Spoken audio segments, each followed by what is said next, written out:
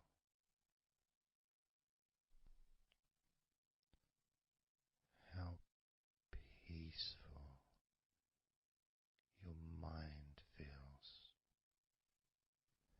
It feels so nice to just let go, to give yourself some space to breathe easily, to think calmly, and just to take a break from all that pointless worry and concerns about things that you don't need to think about right now, because this is your time to let go. This is your space to enjoy feeling deeply relaxed, peaceful in your mind, relaxed in your body. It can feel so good, so nice to just not have to do anything, to be able to really enjoy that serenity that comes with letting go completely, that peacefulness that comes with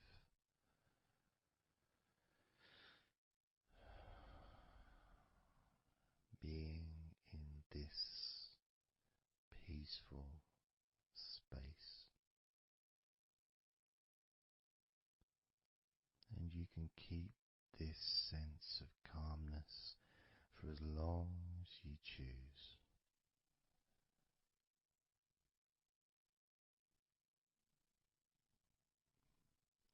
If you choose to drift off into a deep, healing, natural sleep, then you can do that. It's completely up to you.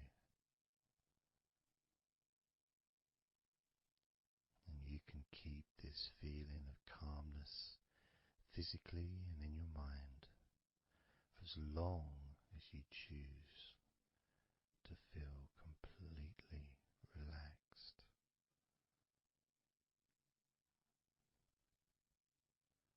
Completely relaxed. And I'd like you to make up your mind that you're going to relax.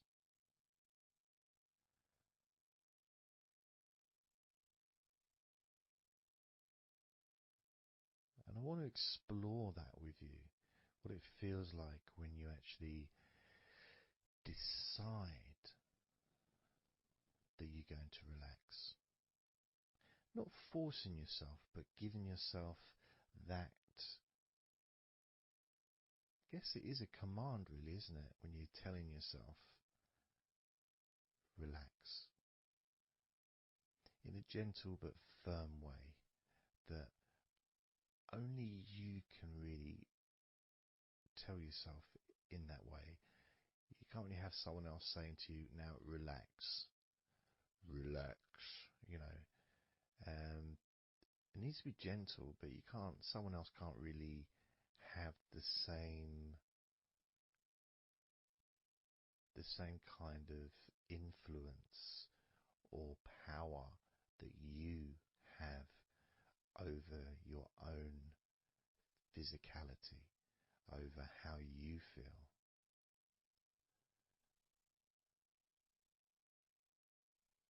Because when you say it to yourself, it means more. It's personal, and your brain and your unconscious mind and your body listens to what you say. So, for example, we'll test it out. We'll do a few little tests along the way, and you can get more of an idea of the force, the positive force that you can have in creating a sense of comfort and relaxation in your body and your mind quite quickly, just by you telling yourself to relax. So I'm going to start by, let's focus on your hands. So focus on your hands and just tell your hands to relax. So just say relax as you focus on your hands. You could say, my hands are relaxed, or I want my hands to relax. But I think if you actually do it directly, by focusing and imagining that your hands can hear what you're saying, like they've got little ears, which is a bit weird. So talking to your hands and just say, relax.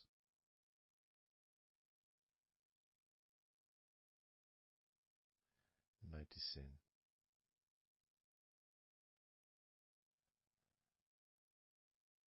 how your hands start to relax.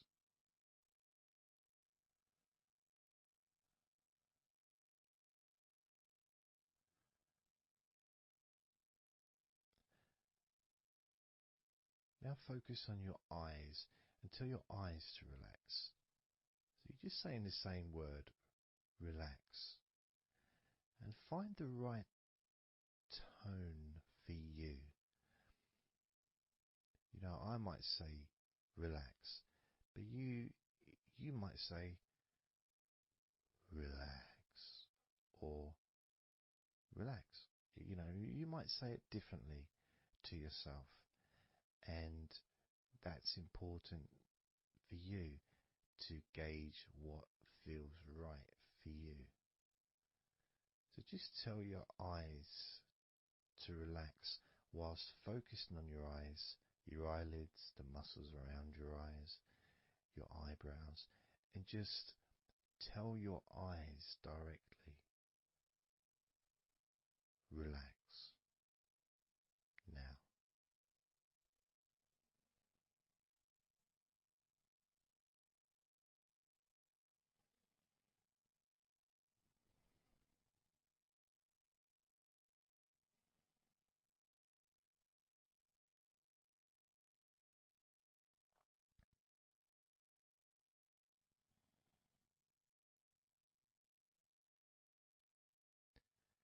Now I just did that myself, and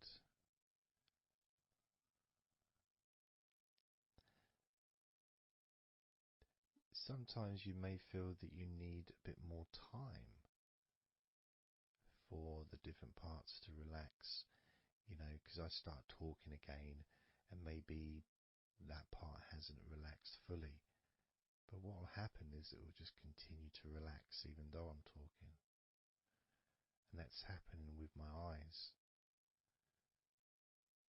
Something else I noticed is when I started focusing on my eyes, they actually almost they got worse before they got better in a way. Sort of I felt a degree of tension growing in my eyes and then disappearing. So I think what that was really was just me becoming more aware of the tension that was already there, that I wasn't focused on it before. So I wasn't really acknowledging it or really conscious to those feelings.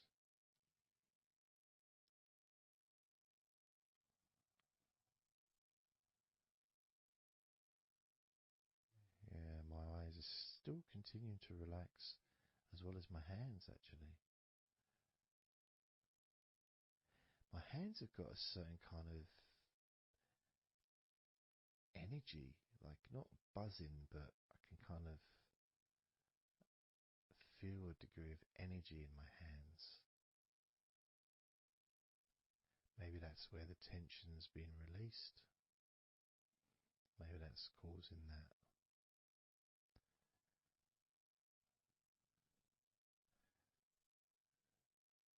next part, I think we should focus on the back of the neck.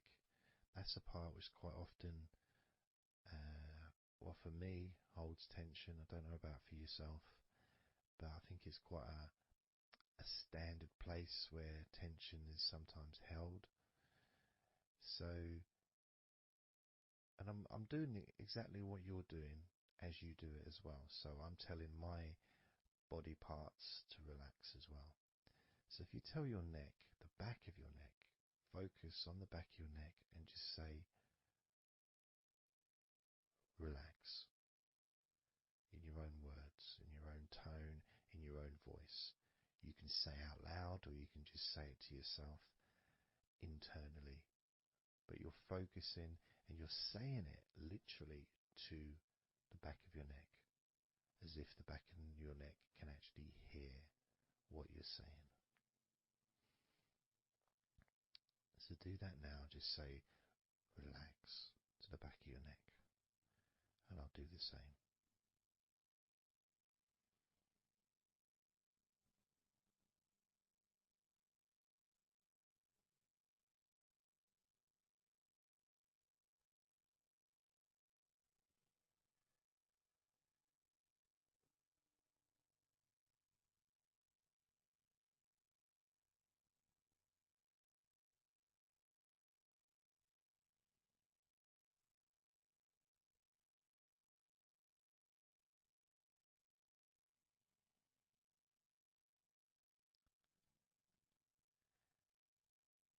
Now, what I noticed, and you may have had a similar thing, is even though I was focusing on the back of my neck,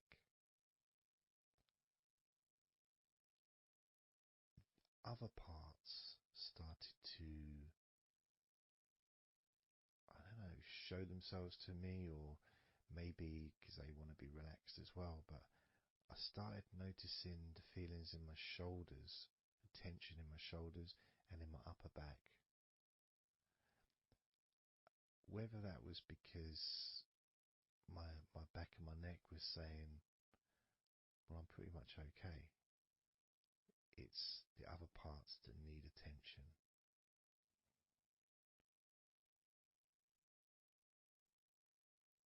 But my back of my neck is still relaxing.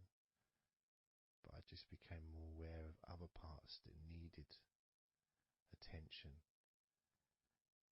Now this might happen, and it's not, it doesn't mean that it's going wrong. It just means you're being notified of more places that also want to feel relaxed. So I'm going to focus on my upper back. So you can do the same. Even if you don't have any feelings of tension that are obvious in your upper back, if you just focus on your back and the whole area from your shoulder blades down to the middle of your back, down your spine. I mean, with me, it's more the shoulder blades that are more, yeah, that's the parts that are really sort of giving me the nod that it needs relaxing. So I'm just going to ask that part to relax. And you can do the same now.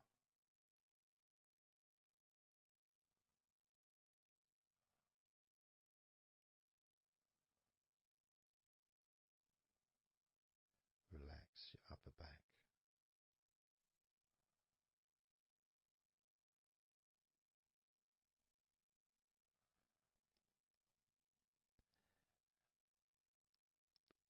Something strange happened there, and this often happens. I've been doing this for 16 years or something, and often, I don't know why I'm surprised, but amazed really that there can be a feeling. So when I was focusing on the back of my neck, my upper back was starting to feel quite stressed and in need of attention. As soon as I started talking to you about my upper back and talking about, getting ready to ask the upper back to relax, my upper back already started to relax. It's almost as if it doesn't need to hear the words, just needs the attention, just needs to be noticed.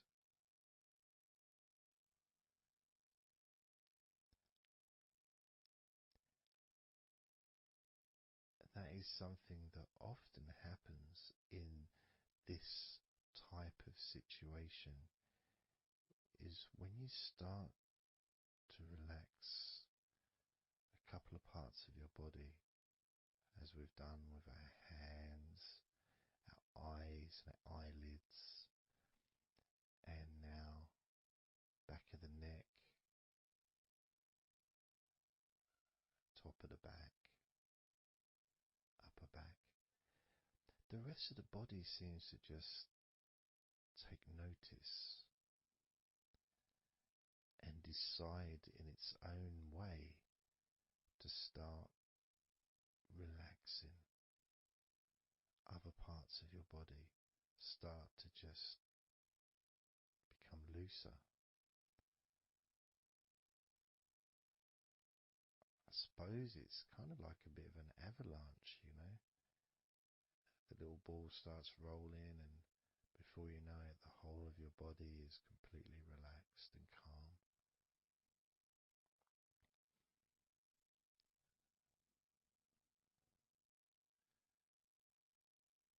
And if you focus on your face,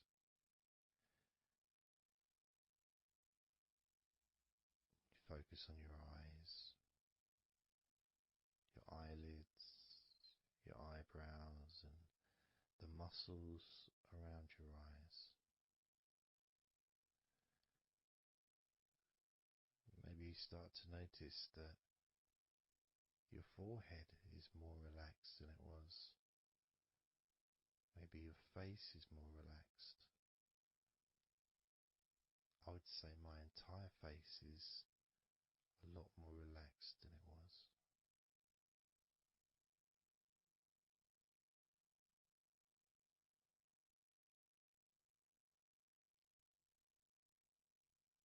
So we're going to focus now on your shoulders.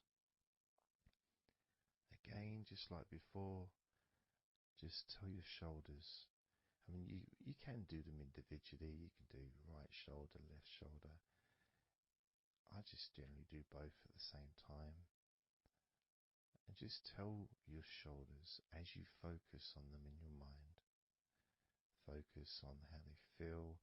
Maybe you can see them in your mind's eye. And just tell your shoulders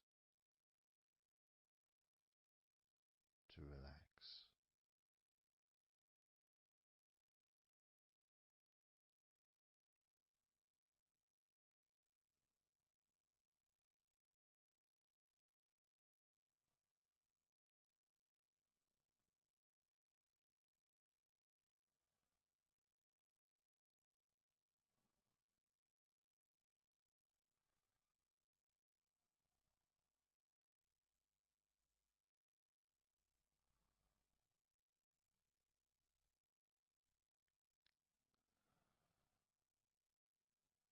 It feels nice as they relax.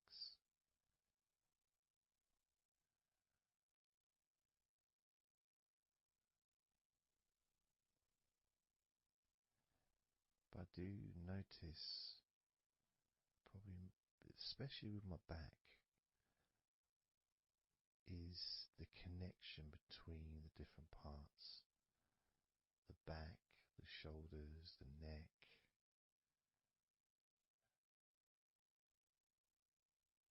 Being all connected and being such a large part of your body. It's almost hard to separate them from each other.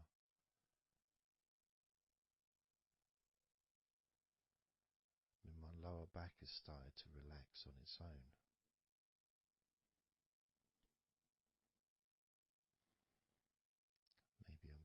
too slow.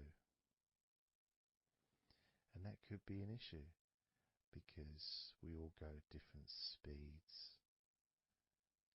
And the idea at the beginning of this recording was for you to be able to just say to yourself,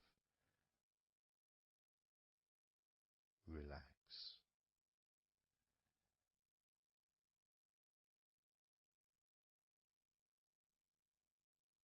Without focusing on any particular part of your body.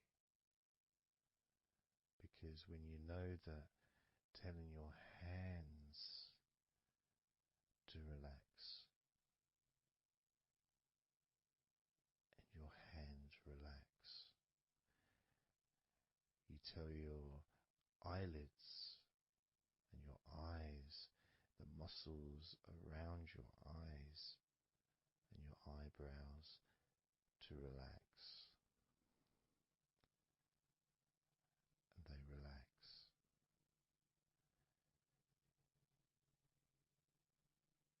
You tell the back of your neck to relax, and it relaxes.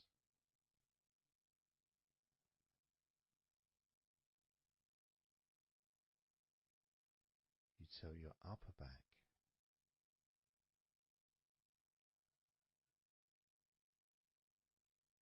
to relax,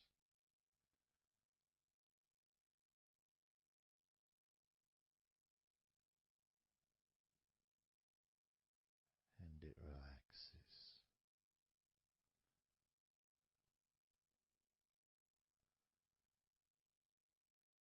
You tell your shoulders to relax,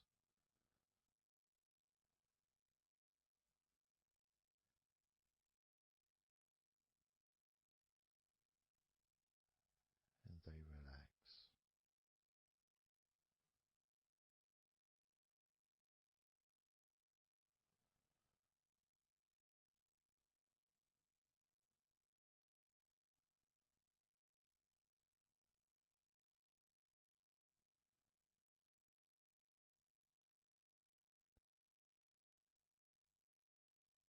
And when you told your hands to relax, they relaxed and they continued to relax.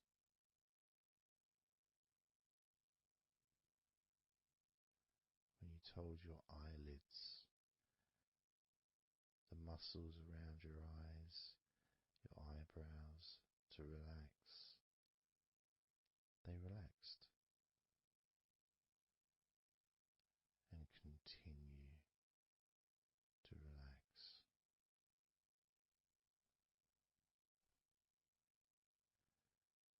When you told the back of your neck, focus on the back of your neck,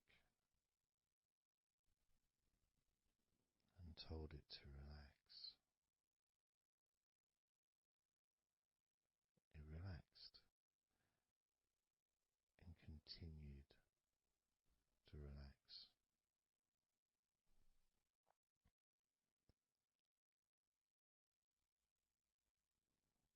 When you told your upper back to relax, it relaxed and continued to relax.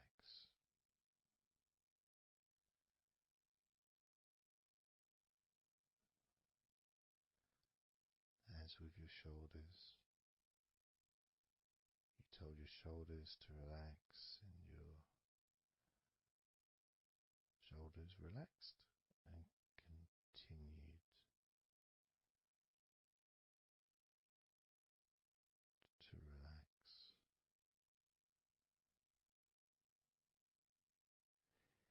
And it's not just that, it's that the rest of your body has also been listening, and that relaxation has been spreading. So from your eyes, the relaxation spread to your forehead, around your face, into your skin, your jaw,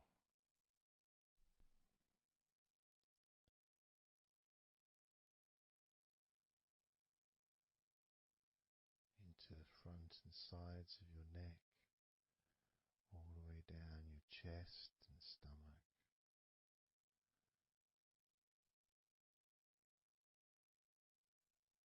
Your relaxed hands and shoulders meet up through your arms, relaxing your forearms, your upper arms, your elbows, your wrists, letting go.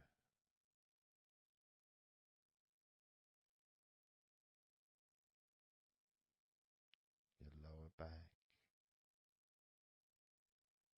your hips, buttocks, groin, all just start to relax or continue even more comfort spreading through your legs, all the way down to your ankles, the tops of your feet, the sides of your feet, and the bottoms of your feet. Relaxing into your toes, each toe relaxing, calm, loose.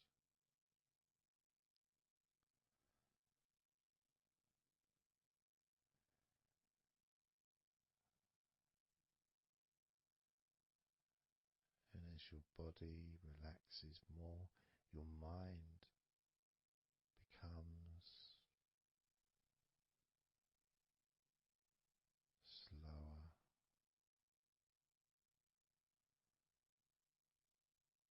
more peaceful,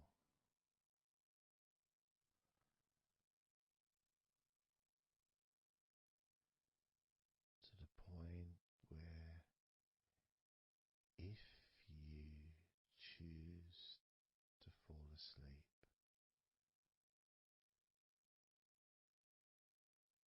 you can easily do that.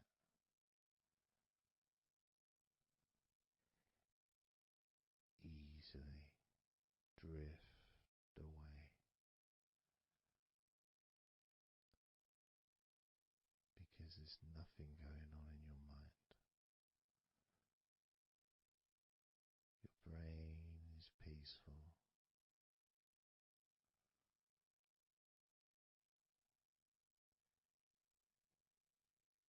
Your body continues to relax.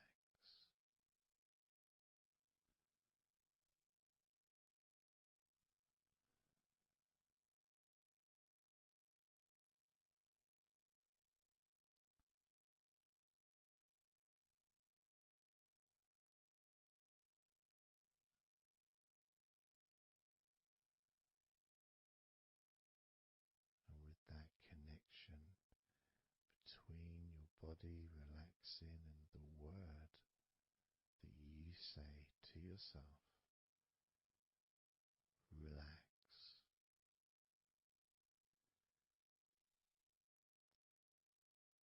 means that you don't need to focus on just one part. You can just focus on your entire body.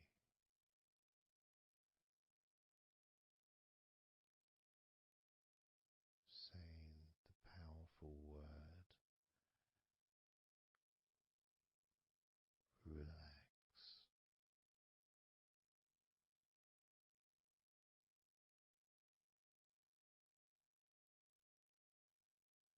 And observe those familiar sensations of comfort spreading throughout your body.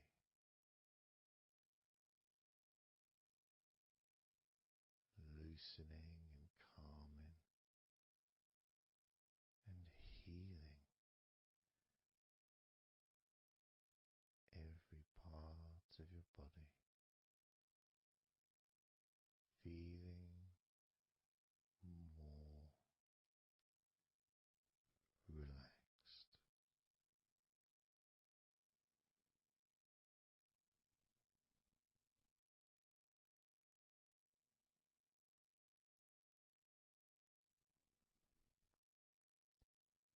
So that all you need to do from now on is just tell yourself, relax, and observe,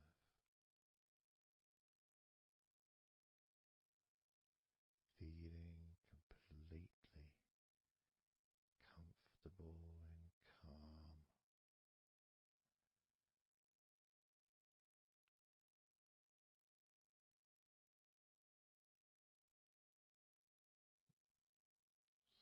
So relaxed. Starting now with number 20.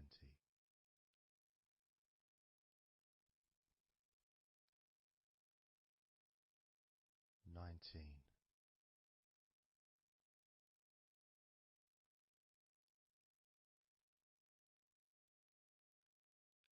18.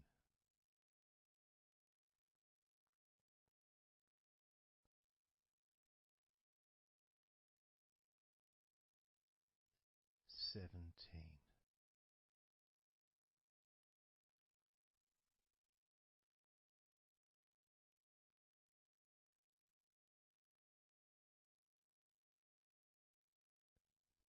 16.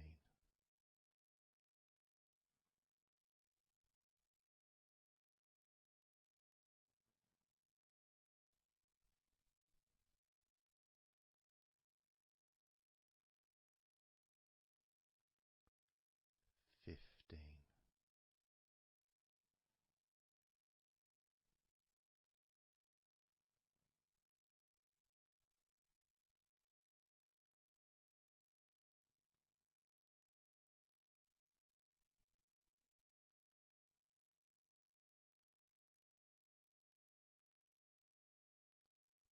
14.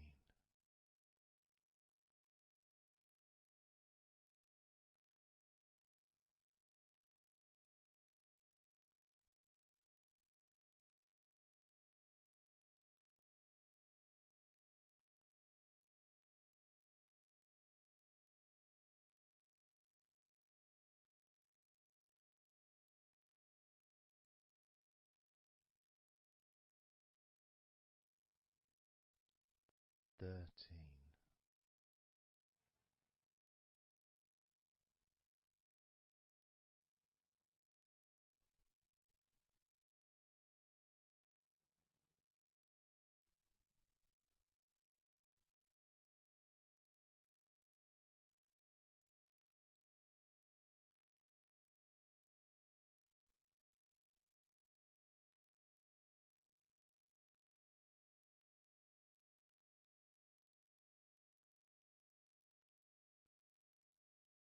Twelve.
So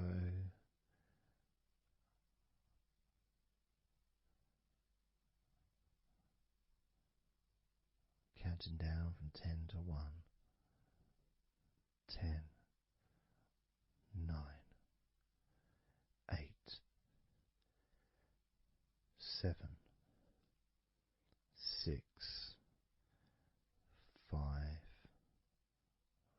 4, 3, 2, 1.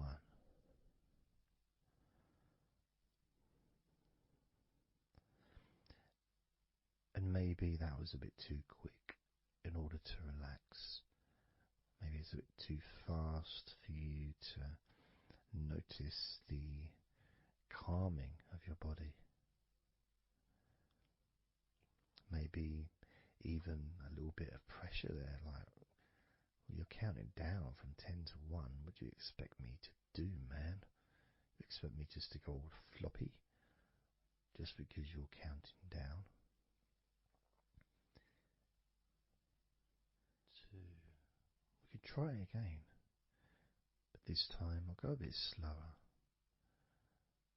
This time, as you focus on the whole of your body before we focus on your legs, just notice how your body does start to feel more relaxed with every number that I count down. 10,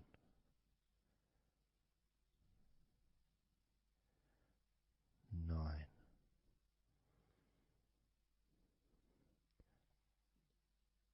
8,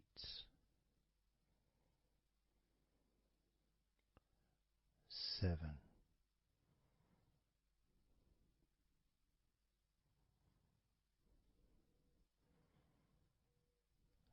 6,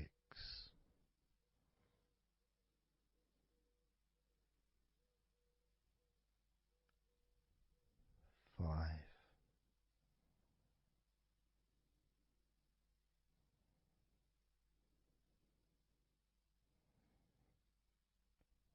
4,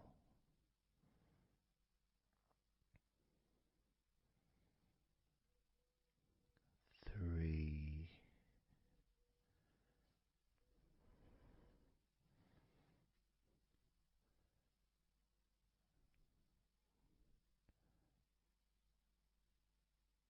2,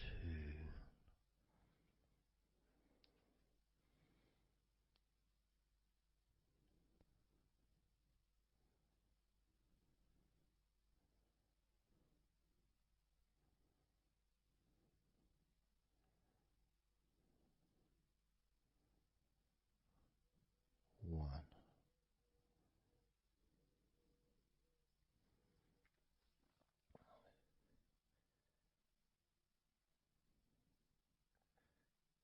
And just notice how you feel generally, how your body feels.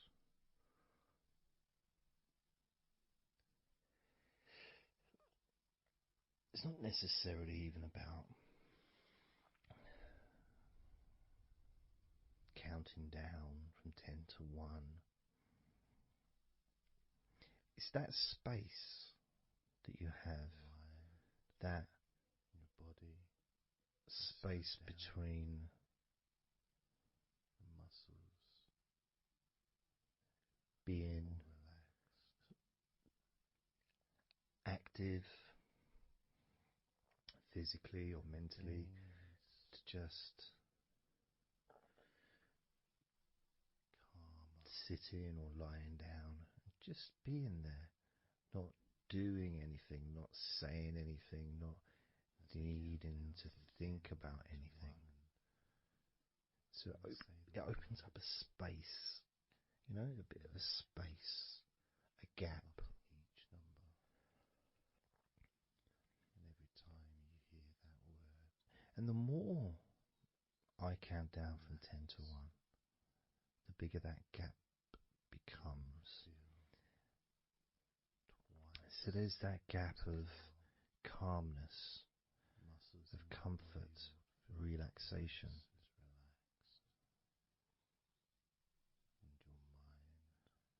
It's a nice feeling.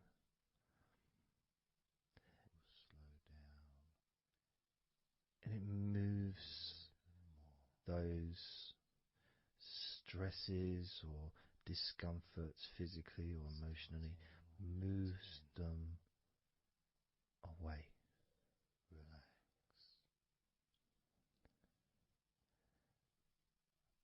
Allows you to just slow down.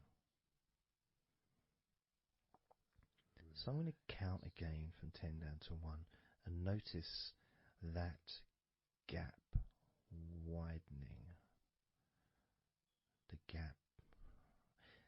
And as it widens, it's almost like the stress and attention falls into the gap.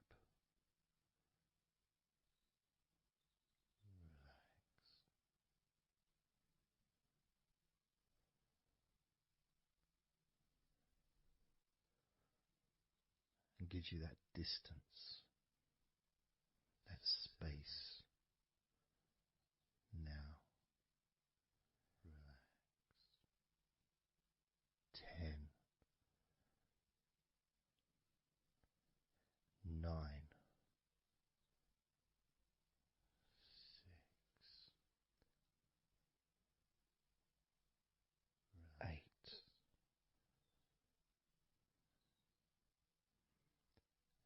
7,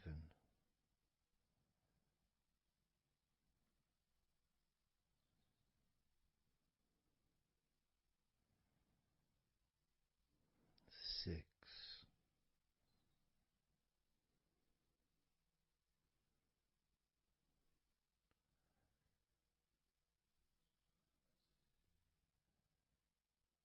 5,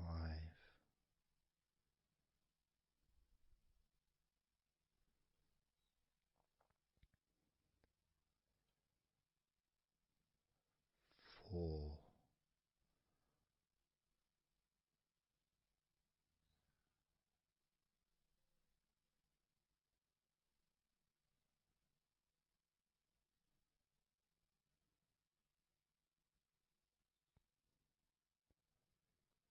3,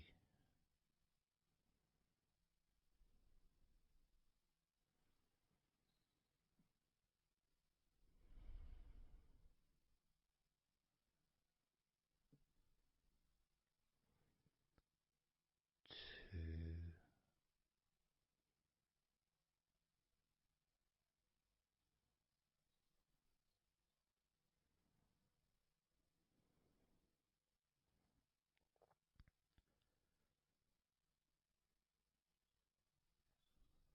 1.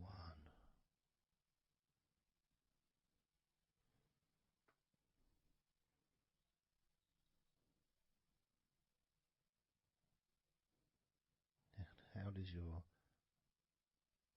body feel now?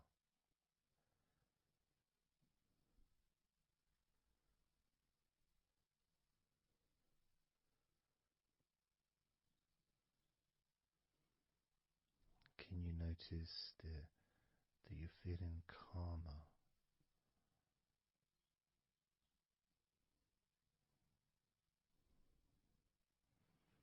That you're feeling more relaxed?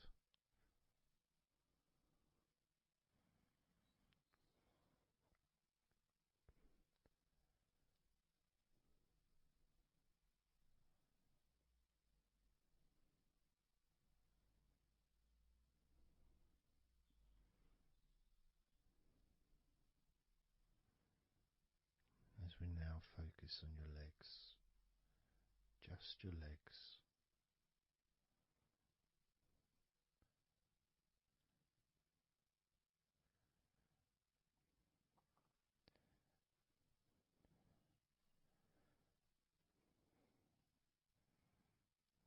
We're just going to start with focusing on your thighs.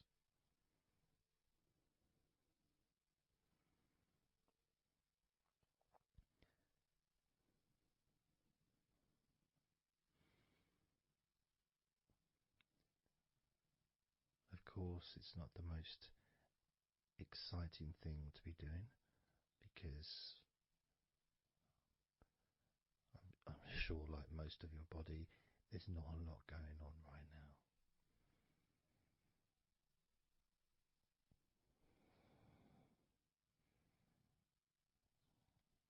Just focusing on the whole of your thighs, the tops of your thighs, the sides of your thighs, the bottoms of your thighs, your outer thighs and your inner thighs. Basically, the whole of your thigh that leads into your hip and then goes down to your knee joint.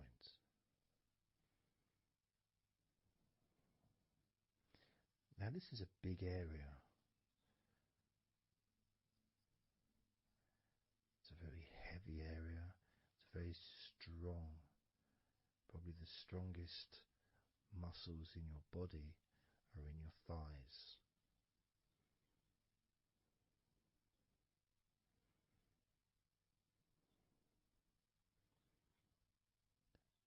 But I don't think we perhaps give enough attention to our thighs.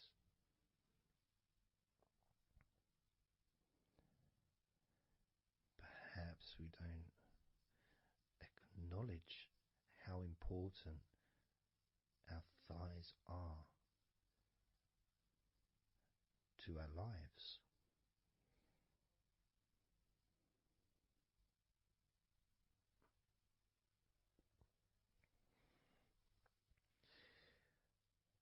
How much they actually do for us all through our lives.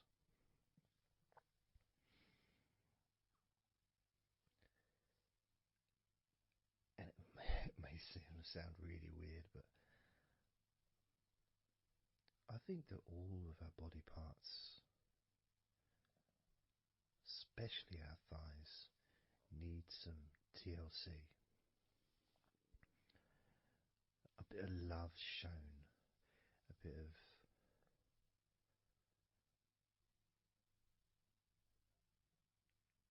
acknowledgement, a thank you, gratitude for what our thighs do for us.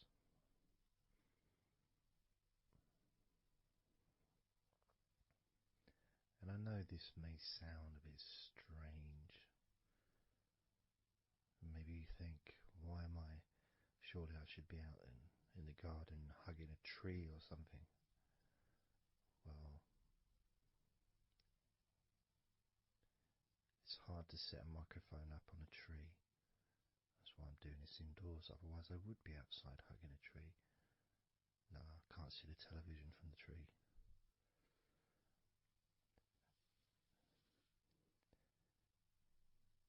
If you move down to your knees, again, such an important part. And I think we don't necessarily, I'll speak for myself here, I don't necessarily appreciate all that my knees do for me until I have a problem with my knee. So occasionally if I ever, maybe I bash it or it's aching for some reason, it's then that I realise how much it does. You know, the benefit of being able to use my legs without any kind of physical discomfort is a beautiful thing that's possibly not appreciated until it's temporarily removed, that comfort. But as you focus on your knees, regardless of how your knees feel, you can add that sense of gratitude and love to your knees for all that they do for you.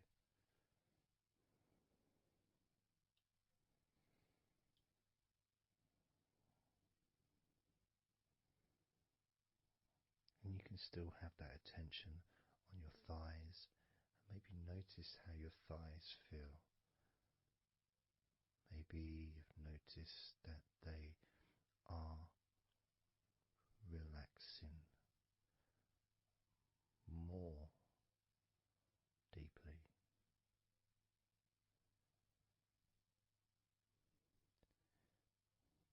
As you focus now on the bottoms of your legs, your shins and your calf muscles and the bones between your knees and your feet, incorporating of course your ankles. So important.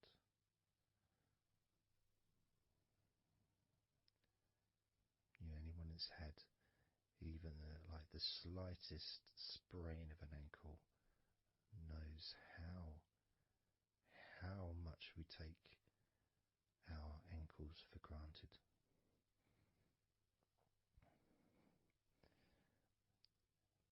And it's kind of strange in a way when you think that, logically our wrists are a lot thinner than the rest of our arms, which is okay, can't see any problem with that because we're just picking stuff up. But our ankles are so much thinner than the rest of our legs.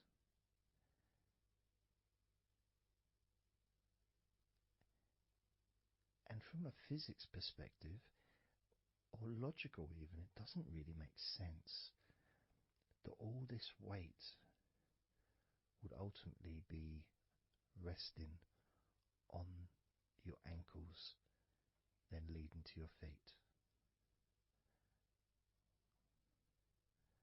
That thin area, thin bone, yet it does so much great work. Supports us, supports our body for a lifetime. Helps us to balance, helps you to get around and be mobile.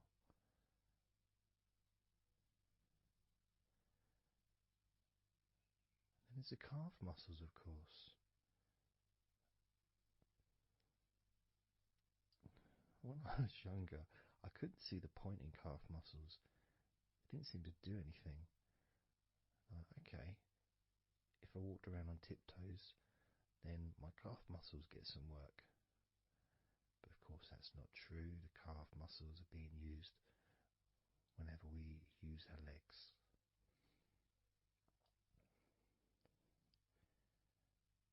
And your shins,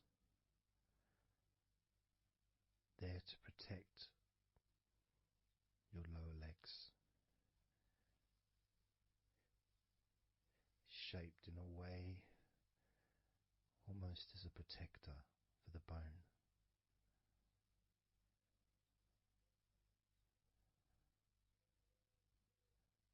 Leading, of course, to your ankles and your feet. But we're not going to focus on your feet, we're just going to focus on the legs. And I realise that now that I've mentioned your feet, you're probably focusing on them anyway. So maybe I should focus on your feet a little bit. You can have them in your awareness, the same as you have your thighs in your awareness, even though we haven't been focusing on your thighs for a few minutes. We've been focusing on your ankles.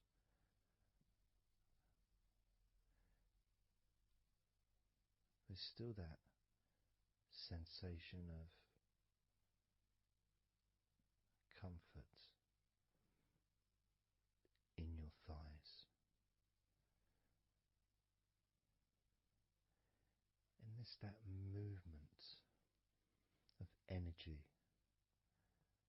because the thighs hold lots of different sensations. Of course, there's the muscles, the big, strong muscles that we have in our thighs.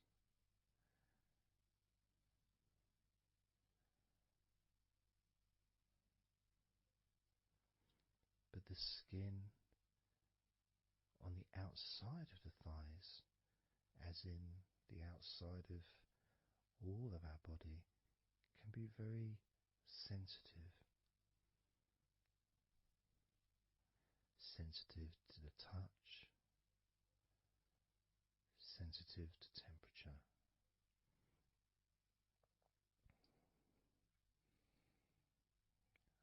And inside your thighs, the bones, there's the muscle, there's the blood vessels, the arteries.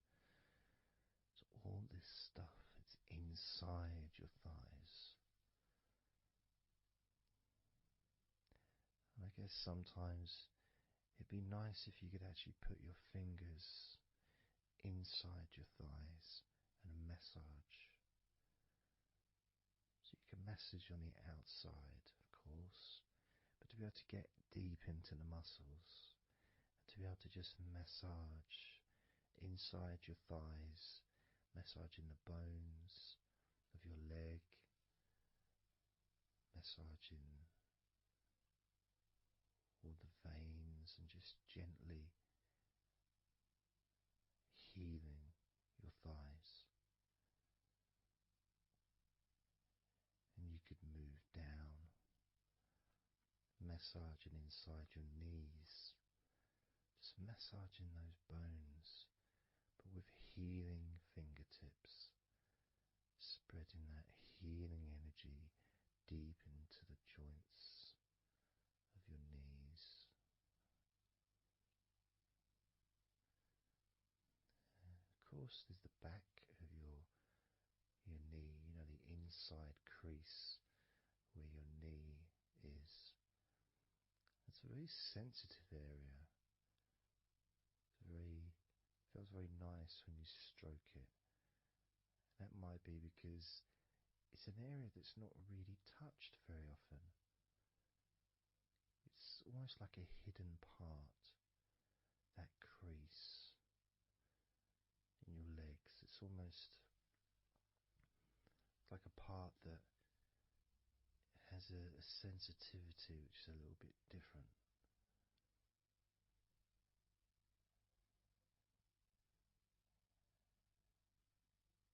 Of course, it's protected by your legs.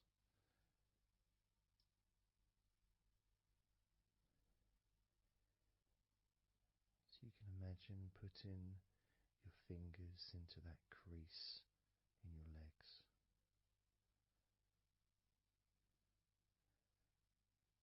That fold in between your legs, you can just massage with your fingertips. Imagine your fingertips going inside, massaging the muscle tissue. You can of course feel the bones of your knees healing through your fingertips.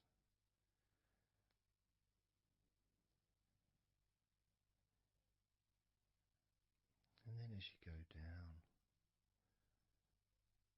to your calf muscles, now that's a part I'd like to be able to really put my fingertips deep inside my calf muscles, massaging every single tissue of that muscle, healing every part.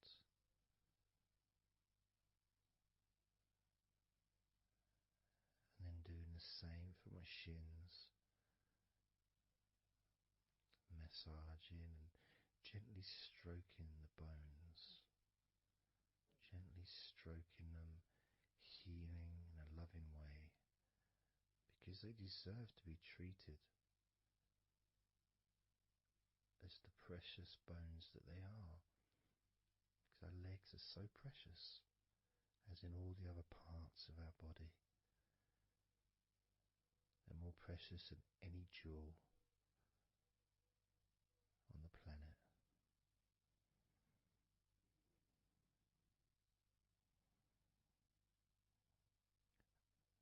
And when you start to think about your legs in this way, it can change your perspective. It might sound a bit silly to start with, the idea of having love for your legs, showing appreciation for your thighs, wanting to be able to put your hands in your thighs and massage the muscles and the bones, and to get your fingers deep in there, releasing all tension, just to show how much you care about your legs, how much you care for what your legs do for you regularly. Your knees, your calves, your ankles, the strength of your ankles, considering how thin they are compared to the rest of your legs, especially your thighs.